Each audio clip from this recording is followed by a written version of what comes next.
হে Brian, আসসালামু আলাইকুম। আজকে আমি আপনাদের মাঝে আরো একটা কবুতরকে পরিচয় করাবো। এই কবুতরগুলো সবারই অনেক একটু পছন্দ বেশি।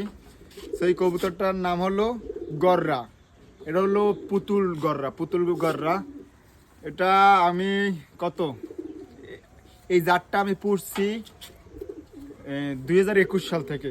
এই পুতুল গররা এই আমার প্রায় 40 পিসের মতো পুতুল গররা ছিল। তারপর আমি গররাগুলো আমি সবই সেল করে দিছি, 40 পিসের মতোই সব সেল করে দিছি। এগুলো ফেলাইং করতাম, তারপর কিছু গররা ছিল সারাসারি করার জন্য। আর এখন কিছু মানুষে বলে যে নাকি গররা দিয়ে ভালো হয় না, রেজাল্ট হয় না। আমি জানি না, কিন্তু গররা ফ্লাইং এর জন্য হাই হাই ভালো একটা পারফর্ম দেয়।